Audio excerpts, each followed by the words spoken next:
Hello, everyone. Welcome to episode 1 of the Student Spotlight. I'm so excited to have you here today because we have a really special guest on, Melissa Stina. Oh, she's coming all the way from the Ontario market, all the way from her kindergarten class. Melissa is an educator and also a loving mother of 2 young boys and an amazing husband. And she's going to be sharing about her journey of how she's balancing the life of an educator to creating multiple streams of income in real estate investing, and how she's pursuing her goal to create those experiences and those memories with her children and her loving husband. And I'm really excited for her to share her story with you and for you to enjoy. So let's get right into it, shall we?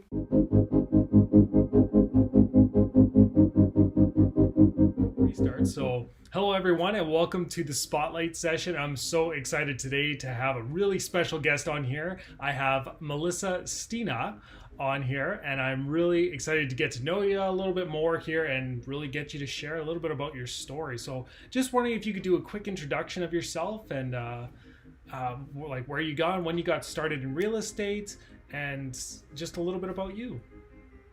Of course. Thanks, Kyle. Well, my name is Melissa Stina, and I'm from Newmarket, Ontario, but I always consider myself a city girl because I was born and raised in Toronto and was there for most of my life until I had kids. So I'd like to say still I'm from Toronto, and I've got 2 precious young boys, Sebastian and Julian, ages 10 and 9, and my hubby John and my little fur baby Gizmo.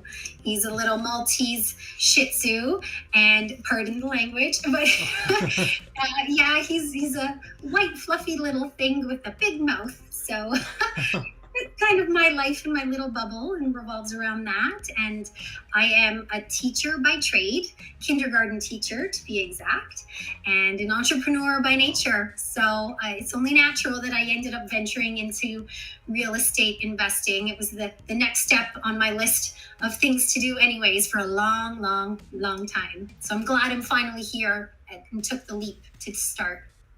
Fantastic. I love that. And 2 boys and a husband. That is a lot of male energy in the household. So that And so the dog is a boy too, and we had a oh my fish god. that was a boy once as well. Oh my god. I'm pretty sure the dust bunnies are boys too. So you got a little bit of testosterone in the house, but amazing on you though. That's awesome to deal with. What am I saying? Men are easy, right? No, I'm just kidding.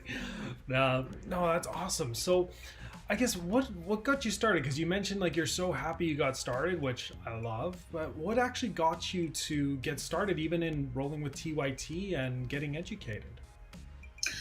Well, getting into real estate is something that I've known that I've wanted to do for a very, very long time because I come from a family of real estate investors, going back to my grandparents who immigrated to Canada from Italy like a long time ago. Like we're talking, it's been over 60 years now since they immigrated to Canada, and they bought property multiple in Toronto. My dad owns properties in Toronto. My uncles multiple, and it just goes on. So it was a natural next step in what to do in adulting for me because I was just following in the footsteps of my family.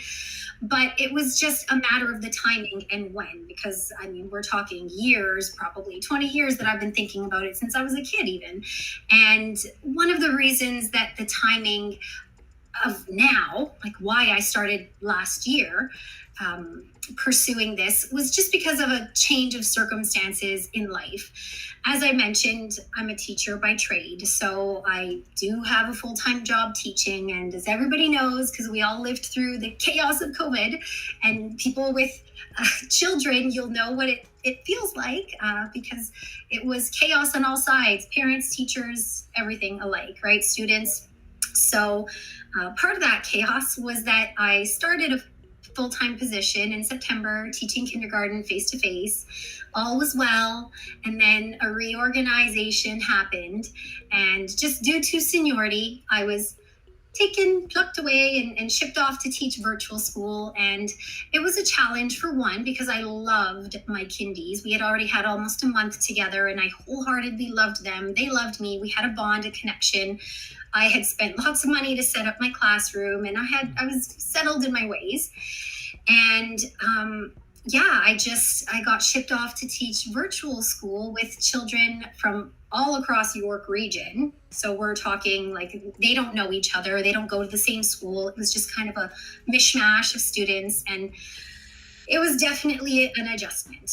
And I think, I know, not just one of the hardest times in my teaching career of over 10 years, but the hardest times in my life. And I think one of the biggest challenges for that was because I was still getting over a concussion. So long story short, I ended up getting hit in the head with a basketball. We're talking a couple months prior to starting in September, because one of the grade sixes was like, look at this shot. And he was so excited. And he was like, yeah.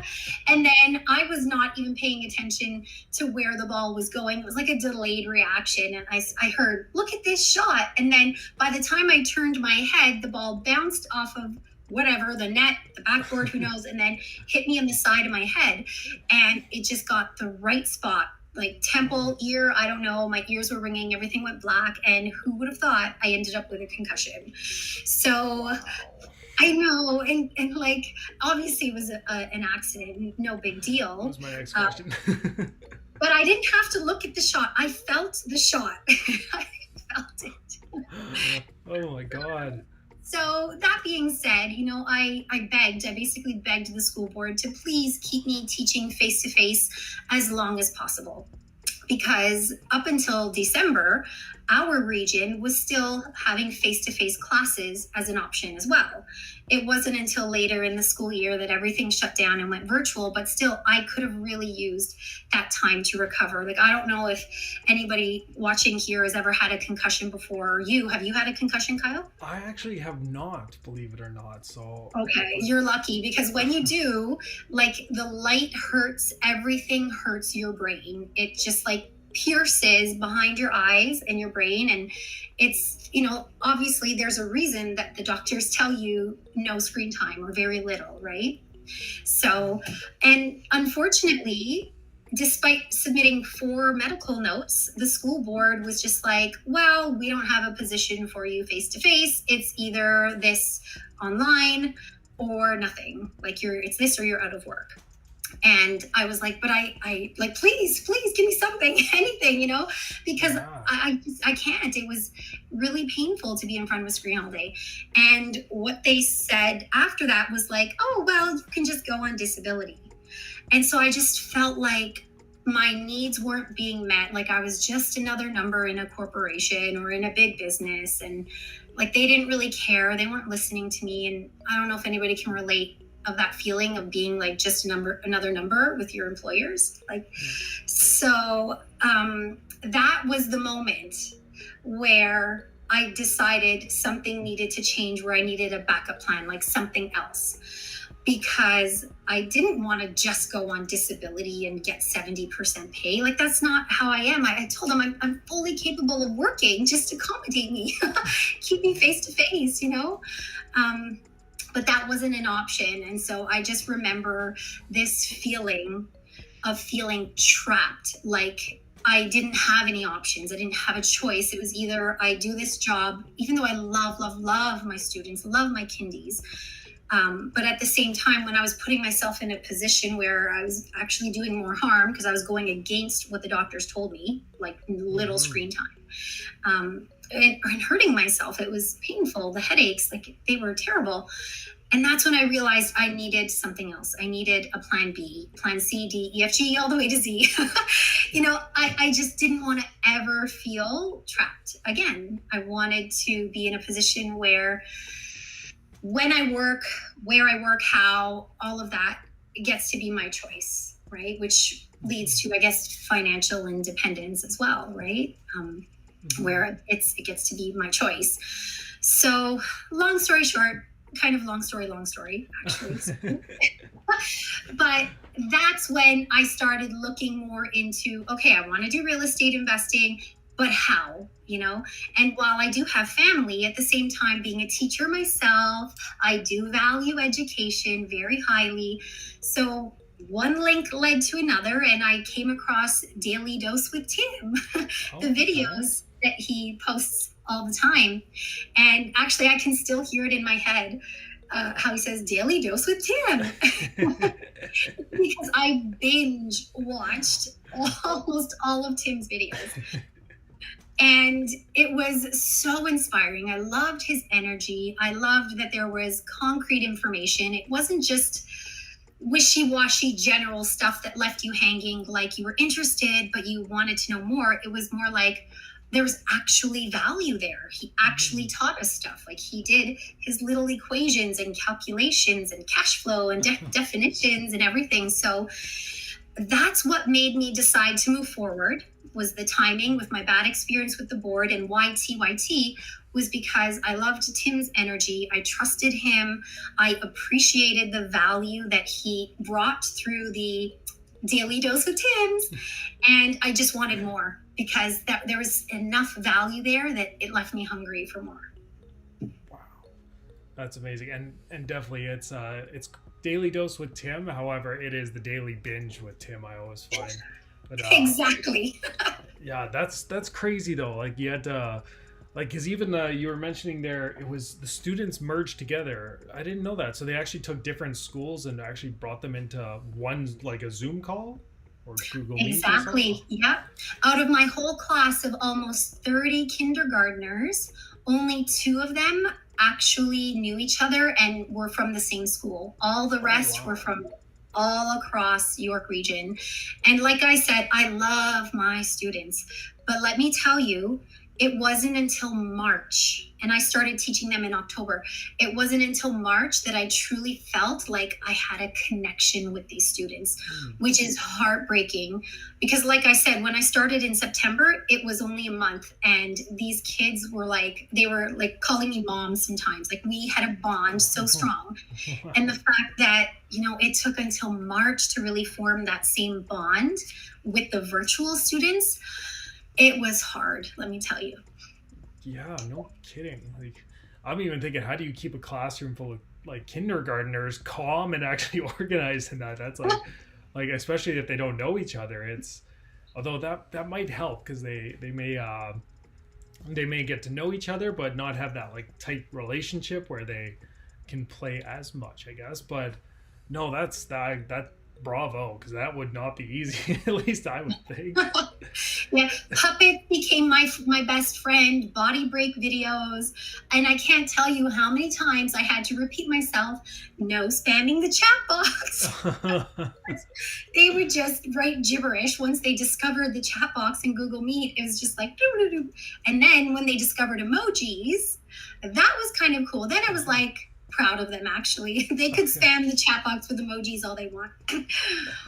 That's awesome. And I was kind of curious because I have an Italian background too. Where are you actually from? Like from Italy? I actually don't know. Well, I was born here, but my dad and my grandparents, they came from Catanzaro, which is in Calabria, which is the bottom part of the boot of Italy. Absolutely. Very cool. Okay. Yeah. What about from your side? My side, I'm thinking that's where my head went. I'm like, what was the part? Because it was my grandparents that came from there. So I've never been yet, but I believe it was Grimaldi, if I remember correctly. I feel like that's more north. It was. We are a little bit on the south, so I may be getting it confused. But I remember we were near the toe of, I guess, Italy. But it's been a while, so I got to check on my own history. But that's amazing. So I guess that was like the financial independence. So I'm guessing that's your first goal that you're looking to do, is just to get that freedom behind it. And I'm curious, even what your goal is, because I know we talk about the S&P formula and that. What is it for you that you're working on? Okay. Well, S&P, let's see if I remember this correctly. You can quiz me. strategy, Got it. market, and property. Am I right? Yeah, you're right on the money. Okay. Yeah. You got me worried for a second there. Joker. Yeah. So, in terms of strategy, my two baby strategies are rent to own, otherwise known as lease options, the technical term. That's my first. And my second is multi-unit residentials. And I'll explain why. So, I have a deep passion actually for lease options because I love how it's a type of strategy that it's a meaningful investment where it can really, really help a family who just needs a hand up.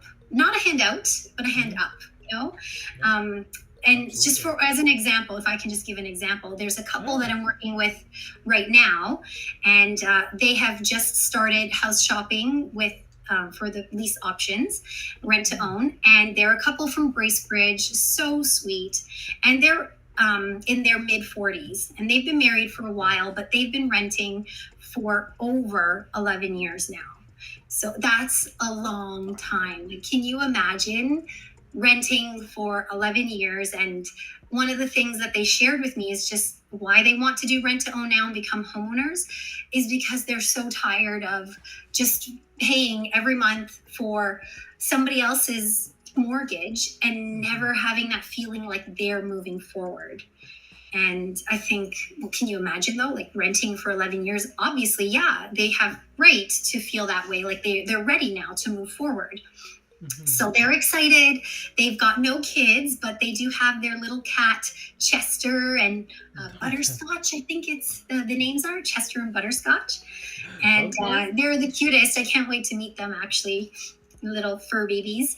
And yeah, they're just, I remember that moment where I told her, the tenant buyer, one of them, that we found an investor for their deal. And she was like, thank you so much. And we're finally at this point in life. I'm so thankful. And it was just like a moment of like, okay, this is why I do this. Like it was a reminder of the meaning and the purpose behind this strategy. It's a really powerful investment strategy. And not even just for the tenant buyers, but also for us, like for me as an investor, because then I get that feeling of fulfillment.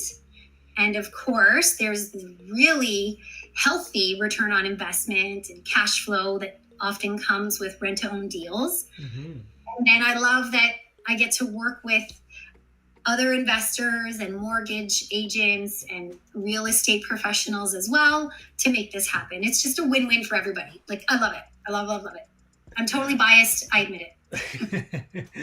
No, it is amazing. And rent to owns or lease options is my baby strategy too. And I absolutely love it. And even for the family that you're working with right now, I do love that because I know some people out there, you know, they're okay with renting and that, but it's when you come across the ones where they're like, it's my dream to own a home. And for me, at least, having meeting those clients and having them fulfill on their dream, that's like it's very rewarding to be able to help someone like that and get them in. So I absolutely love that. You're helping them out, and 2 cats. That's Boddy. Butterscotch. And they're huge ones. Like we were having a Zoom call together, and the cat, one of the cats, it was Butterscotch, jumped on the table and was right in front with his big head because they're the breed called Maine Coons. And anybody who knows cats knows that these breeds are huge. They look like lions. Like they've got big heads, big bodies. And it was so funny because the tenant buyer, the husband, he said, every time you talk, the cat comes. Like, you know, like he's looking to see where is that voice coming from. And apparently he doesn't do that. The cat doesn't do that with anybody else. And I was like, ooh, I'm the cat whisperer. Yeah, okay. Oh, that's funny. I was just going to say, that's like first thing popped into my head. I'm like, it sounds like you're a cat whisperer. Totally am.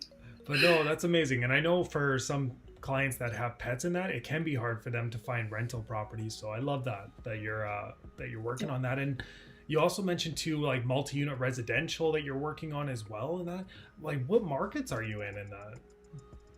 Yeah, great question. So to clarify, lease options I'm doing in Ontario, where I'm at, and the multi-unit residential, I currently have a few deals on the go in St. John, New Brunswick. Yay! Very cool. Yeah. What Yeah, what and with that, actually, I've partnered with a couple other TYT students in a joint venture to pull that one off. So okay. I'm very thankful for that experience with them.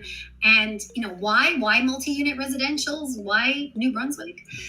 Um, there are many markets out there like that, obviously, where you get a bit of cash flow and the properties are more affordable than Ontario.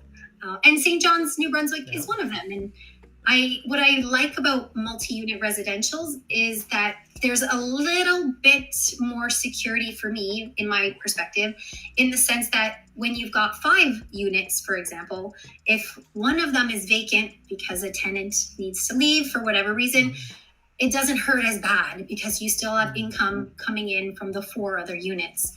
Whereas if it's just one property, it's either 0% vacancy or 100% vacancy. You're either making money or you're not, cash flowing or not. And I just felt, being a beginning investor, that was something that made me feel a little bit more comfortable, just in case. Got it. I love that. And I know you mentioned you had a few projects on the go. Because I know you've mentioned it once to me prior where you said, oh, I'm working on a few of them. Are you okay with sharing like what those units are? Like, I think one was like a 4-plex or something you were working on. Yeah, that's right. One is a 4-plex, one is a triplex, and one is a duplex. And so those 3 properties. And it's interesting because the 4-plex and the duplex, those are turnkey, and those are purchased off of the same seller.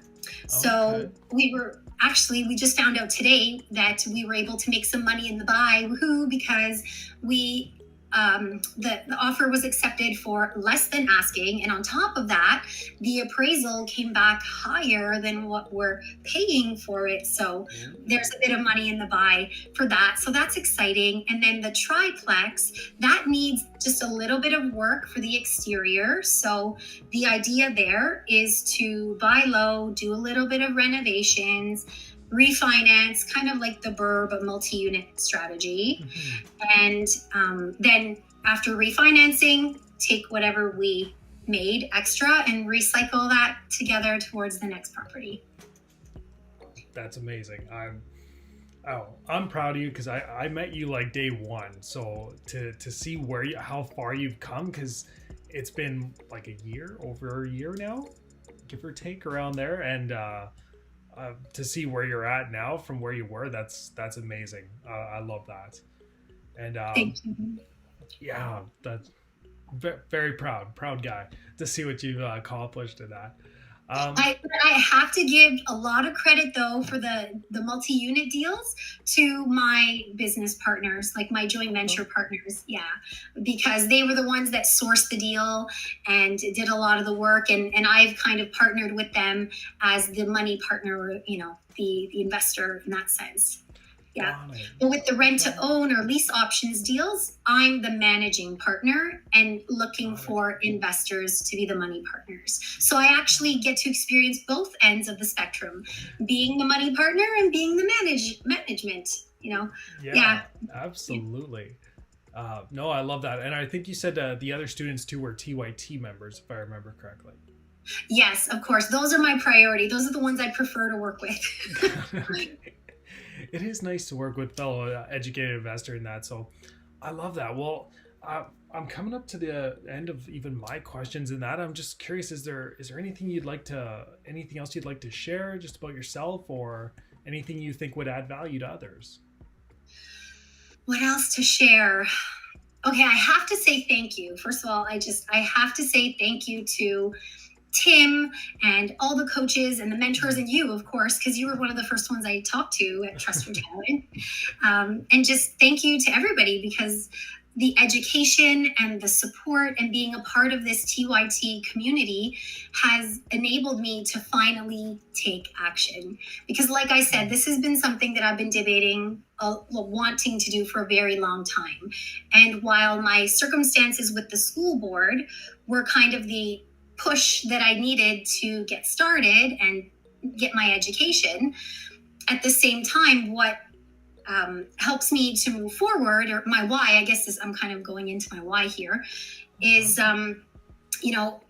my goal of financial independence. And why is that important? Because I get to make memories with my family, like my boys, my husband. And I'm at a point or a season in my life where I guess gives away my age. I don't know, but I feel like family just means so much more to me now. And I think it's because I know what it feels like to lose family, which I guess has made me learn to value what I have so much more. Like when I mentioned before my grandparents who immigrated here from Italy and who started this whole real estate investing thing, what I learned from them, for example, is that, well, they came to Canada with zero English. My grandfather only got to grade 6 and my grandmother only got to grade 3 in Italy. They lived on a farm. They were both poor. And all my grandmother ever had for toys was a spoon. Those are the stories that she told me. Yet once they came to Canada, how did they survive? My grandfather worked for the city. He worked in the sewers. He helped build Toronto and underground, that is. Oh, wow. And my grandmother stayed home to take care of my 5 uncles, 5 children. And if they were able to survive and thrive until their 90s based on the income that they got from their rental properties, if they could do it with zero education and zero English, then anybody can. So it inspires me, for one, to continue their legacy, but also after losing them, after they passed away, God bless them, it was a couple of years ago, within 2 months of each other, that's when, for the first time, I experienced loss. And I found myself, like, I think maybe many of us can relate if anyone's ever lost a family member or someone that you love, even a pet, right? Sometimes you find yourself smelling things that smell like them, like holding on to a sweater or a handkerchief or whatever it is, like something to bring back those memories. And while the sweater works for a while, the smell fades over time. And it's all about bringing back those memories that you've made together, right? And what I found is that those memories are so important, but those too fade after a while when you're just going by what's in your head, right? So part of my why I continue and what pushes me forward in my real estate investing business is I want to make sure that I make memories with my children, with my husband. And in order to do that, you need time freedom, or to do that as much as I want to. Time freedom helps. And you need financial independence, right? Or you're not constantly strapped for cash, and where we can say, okay, let's pick up and go to Niagara Falls for a night, or let's go on a vacay, or who knows, like things to make memories together, and take lots of pictures, because then once, your memory fades, in case you have concussions like me, 3rd time's a charm. Wow. Maybe that's why I have a hard time remembering. I don't know, but I just find that, when it gets to the point where pictures are all you have left and memories are all you have left, that's when I really noticed, or I understood how important family is and making memories together. So that's my why, and why I move forward, and why I'm so thankful, I guess, in that sense, to come back to your question. Like, I'm thankful for TYT because they've empowered me and enabled me to take action, to move forward, to pursue my why, which is to be able to make more memories with my family. Damn. Can you relate? Yeah, I love that. And absolutely. I think definitely had people I've lost in my life. So absolutely having those moments, those experiences with the family is huge. Very huge, especially with your children. So that's amazing. So, well, and I even think about for them, it's hard to think about this, but at the same time, like one day I'm going to be gone, obviously, right? And then all they're going to have left of me is those memories, those pictures of things that we've done together, the memories that we made together, because the smell of my clothes will fade eventually. And, it's really important. I want to set that up for them too. No, I love that. And it's even like passing down essentially that I legacy. Emotional. Kyle.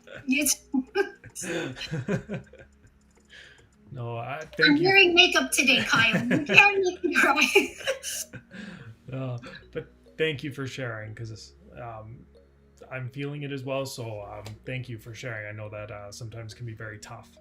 And yeah, that's amazing though. Being able to have that legacy with the kids and those experiences and scrapbooking, which is always fun. And I know you said 5 uncles too, which nails run in the family. I see with you. Yeah. Well, and the 2 boys that I have. Yep. And my husband, he's one of 4 boys. Oh, okay. Oh, wow. Yeah. So amazing. Strong. Yeah. But yeah. Thank you so much for being on here today. And I'm really amazed and grateful to have you actually part of the TYT community in that. And I'm so amazed and honored to see the results you've been getting and how you've grown and how you've just hit the ground running and taken the bull by the horns and setting that example for the kids. I absolutely love that. And yeah, you're a rock star. Thank you so much, Kyle. I really appreciate the opportunity to do this. And especially since it's the first one, like, no pressure. It's so exciting at the same time. I'm honored, privileged. Like, honestly, thank you from the bottom of my heart. Oh, speaking of heart, hustle and heart. Thank you from the bottom of my hustle and heart. That's the name of my business, by the way. That's why. Oh, God. I was going to say, I kind of like that one. I'm going to take that. The hustle and art. Inside joke, I guess. But clearly you weren't on the inside. I missed that one. And I see how it is. No, I'm just kidding. It's okay, because everyone gets to be part of the inside joke now. But yeah, thank you. Thank you again for being on here.